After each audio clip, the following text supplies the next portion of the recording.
தமிழ் சினிமாவில் 3 பேர் தான் டாப்பு.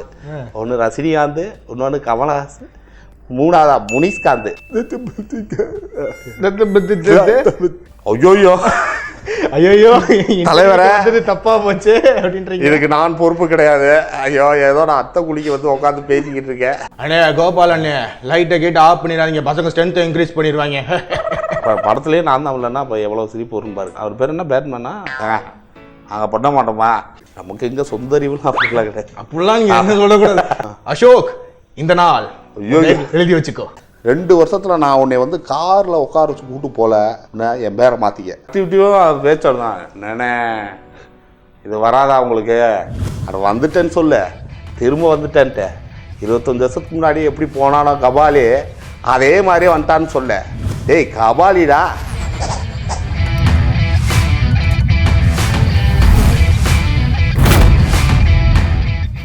வணக்கம்.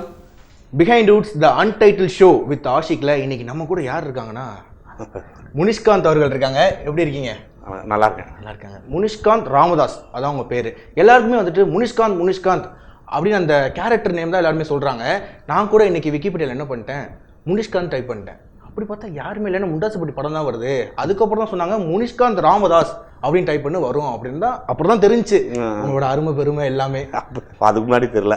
அதுக்கு முன்னாடி வந்துட்டு ஒரு இதாக தெரியும். ஐயோ ஆரம்பமே நடக்கலப்பா அது. சரி ஓகே, எப்படி இருக்கீங்க? நல்லா இருக்கேன். நீங்கள் எப்படி இருக்கீங்க? நல்லா இருக்கேன். உங்களை பார்க்கும் போதில் எனக்கு ஒரு விஷயம் தோணிட்டே இருக்கும். நம்ம இந்த லியோனி சார் இருக்காங்கல்ல, ஆமாம், அந்த சாயல் அந்த பேச்சு. ஏன்னா நாங்கள் பார்க்கும்போது அண்ணே கோபால் அண்ணே லைட்டை கேட்டு ஆஃப் பண்ணிடாதீங்க, பசங்க ஸ்ட்ரென்த்தை இன்க்ரீஸ் பண்ணிடுவாங்க அந்த சிரிப்பார். அந்த ஒரு சாயல் உங்கள் பேச்சில் இருக்குது. ஸோ அந்த திண்டுக்கல்னால அப்படி இருக்கா? ஸ்பீச் வந்து லியோனி மாதிரியே இருக்குது அந்த பேச்சு அப்படின்வாங்க. தெரியல, நான் பக்கத்தில் நிலக்கோட்டையினால அந்த வாடை அப்படியே அடிச்சுட்டாட்டன்னு தெரியல.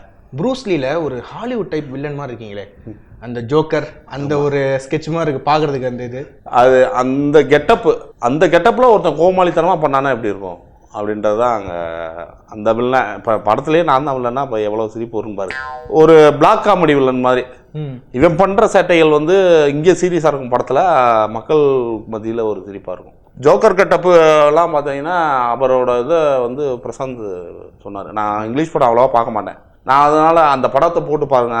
அவர் பேர் என்ன, பேட்மேனா? எனக்கும் ஜோக்கர் அப்படின்னு தெரியும். நானும் இங்கிலீஷ் படம்லாம் ஹாலிவுட். அதனால நீங்கள் போட்டு பாருங்க, சும்மா போட்டு பாருங்க அப்படின்னா நான் அசால்ட்டாகவே இருந்தேன். நாங்கள் பண்ண மாட்டோமா அப்படின்ட்டு. சரி அப்படின்ட்டு ஒரு நாள் நீங்கள் வாங்கினேன் அப்படின்ட்டு உட்கார வச்சு ஒரு சீன் ஒன்று போட்டு காட்டினாரு. டே அப்படியே பார்த்தேன். டே அப்படின்னா அப்புறம் அவரோட ஹிஸ்ட்ரியை பூரா சொன்னார். இவர் என்னங்க இவ்வளோ பெரிய ஆர்டிஸ்டா என்னங்க அப்படின்ட்டு. அப்புறம் அதுக்கு ஒரு 3 நாள் அதுக்கு மட்டும் அது ஒரு 2 நிமிஷம் வர பர்சன் தான் அந்த ஜோக்கர் கேரக்டர். அதுக்குண்டான ப்ராக்டிஸ் மட்டும் பண்ண ஆரம்பிச்சு அப்படி பண்ணது தான் அது. அதனால் அந்த வேஷம் இருக்கும், அதுக்குள்ளே ஒரு இன்னசென்ட் இருக்கும். அந்த மாதிரி ரொம்ப சீரியஸாக போயிட்டு இன்டர்வியூ. ஆனால் என்ன பண்ணலாம்னா 144 படம் எனக்கு ரொம்ப பிடிச்ச படம். அதில் உங்கள் பெர்ஃபார்மன்ஸ்லாம் ஈவன் இருக்கும். அந்த ஊமை பாஷெல்லாம் இருக்கும்ல, எனக்கு அந்த பாஷை வந்து சொல்லி கொடுக்குறீங்களா? ஊமை எதுங்க பாஷை? இல்லை அந்த ஒரு மாதிரி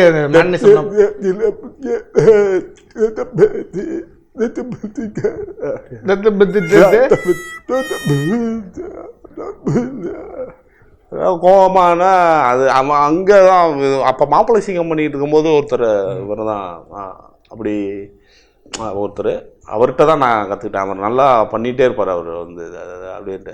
நமக்கு எங்கே சொந்த அறிவுலாம் அப்படிலாம் கிடையாது. அப்படிலாம் நீங்கள் என்ன சொல்லக்கூடாது. அந்த கேரக்டர்லாம் நீங்கள் அந்தளவு பண்ணியிருந்தீங்க, செம்ம இம்பாக்ட் எனக்குலாம் பார்க்கும்போது. கண்டிப்பாக அது இவர் மணி சாருக்கு தான், மணிகண்டன் சாருக்கு தான் நன்றி சொல்லணும். ஏன் அப்படின்னா, ஏன்னா வாய்ஸ் தான் என்னோட ப்ளஸ் அப்படின்வாங்க என்னோடது.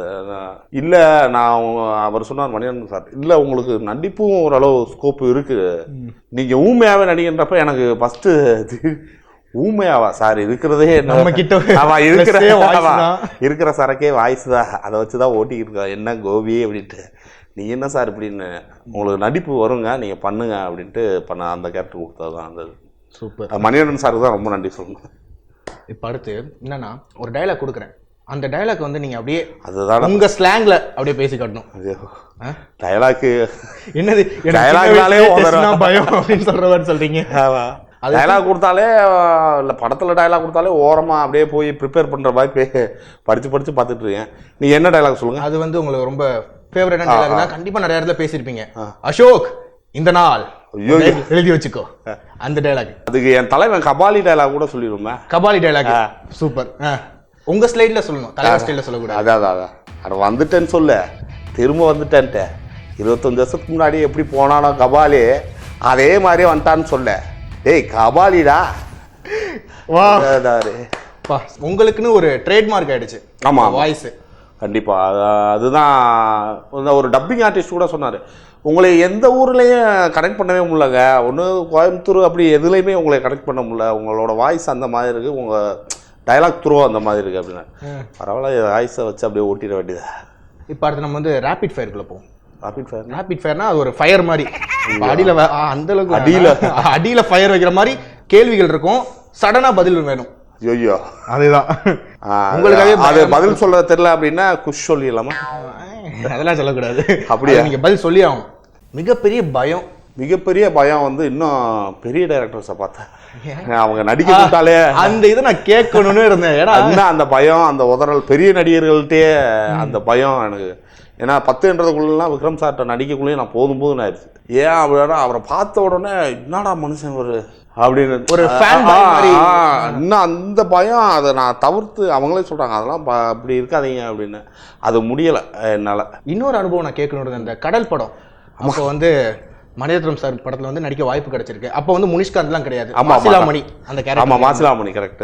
பண்ணும்போது அந்த வாய்ப்பு எப்படி கிடைச்சிச்சு உங்களுக்கு? அது இவர் அங்கே அசோசியேட் தனா சார்னு ஒருத்தர் இருந்தார். நான் சும்மா ஸ்டில்லு கொடுக்கலான்னு போயிருந்தேன். அப்போ அசோசியேட்ஸ் அவர் வந்தார், தனா சார் வந்தோடனே வாங்கலாம் அப்படின்ட்டு அப்புறம்ட்டு ஒரு ஓன் டைலாக் சொல்ல சொன்னார். அப்புறம் நான் ஓன் டைலாக் பேசிட்டு சரி நீங்கள் போங்க அப்படின்ட்டு ஒரு 2 நாள் கழிச்சு கூப்பிட்டாரு. சார் பார்த்துட்டாரு அப்படின்னோடனே நம்ம சரி அஸ்யூஷுவலாக இப்போ பரவாயில்லையே சார் பார்த்தாரு அப்படின்றது ஓகே சொன்னால். அப்புறம் மறுபடியும் 2 நாள் கழிச்சு கூப்பிட்டாரு, ஓகே சொல்லிட்டார் சார், மாசிலாமணின்னு ஒரு கேரக்டரு அப்படின்னோடனே எனக்கு ஒன்றுமே புரியலை. சரி அப்படின்னு சினிமா நம்ம அந்த காலகட்டங்கள் தெரியும், ஏன்னா ஃப்ரேமில் நிற்கிற வரையும் தான் அதை ஊர்ஜிதம். சரி அப்படின்ட்டு இருந்தாலும் அப்படியே இருந்தேன். டக்குன்னு இன்னொரு நாள் கூப்பிட்டு அக்ரிமெண்ட்டு, ஃபஸ்ட்டு அக்ரிமெண்ட்டு சார்ட்ட மெட்ராஸ் டாக்ஸியில் ஆகிறேன், 25,000 சம்பளம். டக்குன்னு ஆமாம் அப்படி அந்த செக்கை கொடுக்குறாங்க, 5000 செக்கை வாங்கிட்டு வந்து அப்படின்ட்டு. அதுக்கு பிறகு ஷூட்டிங்கில் வந்து போனது. அப்புறம் கதை மாற்றங்கள் உள்ள நடந்திருக்குன்னு நினைக்கிறேன். அப்புறம் அப்படியே போய் கேரக்டர் மாதிரி எனக்கு வந்து லாஸ்ட்டு ஃபைட்டு ஒரு சீனு, ஒரு பிரிட்ஜில் வந்து ஃபைட் சீனு அது இல்லை, அதை எடுத்துட்டாங்க. அங்கே தான் வந்து சார் வந்தார், ஹே ராம் அப்படின்னு. அப்புறம் அப்போ என் பேர் ராம் தான் வச்சுருந்தேன், ராம்தாஸை சுருக்கி ராம்னு அப்படின்னு வச்சுருந்தேன்.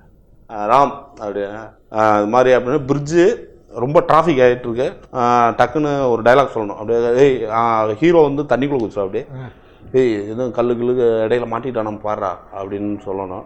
சொல்லோட உடனே சரின்ட்டு உட்காந்து ரெடி ஷார்ட் கேமரா ஆக்ஷன்னாரு.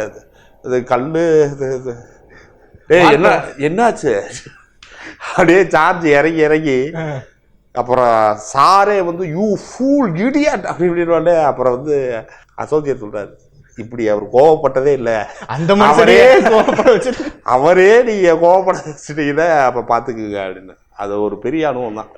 திட்டு வாங்கினாலும் பெரிய கையில் பெரிய ஒரு கத்து தான். அதுக்கடுத்து திரும்ப இந்த படம் பார்த்தா எனக்கு போரே அடிக்காது அப்படின்னா என்ன படம் சொல்லுவீங்க? யாரோட படம் சொல்லுவீங்க? இது தளபதி தான். தளபதி. ஏன் அது அந்த ஈர்ப்பு ஏன்? அது எனக்கு இன்னும் போட்டு பார்த்தோன்னா அப்படியே பார்த்துட்டே தான் இருப்போம். அது அப்போ படிக்கிற காலத்தில் அது மாதிரி ஹேர் ஸ்டைல்லாம் வச்சுருப்பீங்க போட்டிருக்கே? இல்லை அப்படியெல்லாம். அப்போ நான் விஜயாந்த் ரசிகர். நான் நரசிம்மா, என்ன தொட்ட கரண்ட்டுக்கே ஷாக் அடிக்கும். அதுக்கு பிறகு ரஜினி ரசிகரானே. விஜய் இந்த மேட்ரு ரொம்ப யோசா இருக்கு. இல்லை அப்படி இருந்து நான் ரஜினி ரசிகர் மாறிட்டேன், அதனால அவர் வேண்டாம். அவர் அரசியல் போடுறதுக்கு அப்புறம் மாறியாச்சு. இல்லை அதுக்கு முன்னாடியே ரஜினி சார் அப்புறம் கொஞ்சம் தீவிர ஃபேனா. அப்புறம் ரஜினி சார் ரொம்ப பிடிக்கும். அப்புறம் சரி, எங்களுக்காக இந்த மேனனிசம் பண்ணி காட்ட முடியுமா? ஏன்னா ஃபேன் அப்படி இருக்கும்போது நிறையா பார்த்து இம்ப்ரெஸ் ஆகிருப்பீங்க, ஸ்க்ரீனில் கைத்தறி வச்சிருப்பீங்க. இல்லைங்க நம்ம பண்ணால் பாருங்களேன், ஒன்று பாருங்க. வயசானாலும் உன் ஸ்டைலும் அழகும் இன்னும் ஒன்றை விட்டு போகல. எவ்வளோ கேவலமாக இருக்கு. இல்லை அவர் தாங்க பண்ணல. நான் என்ன சொல்கிறேன், விஜயகாந்த் கேட்குறேன். ஐயோயோ ஐயோ தலைவரே. தப்பா போச்சு அப்படின்றீங்க. இதுக்கு நான் பொறுப்பு கிடையாது.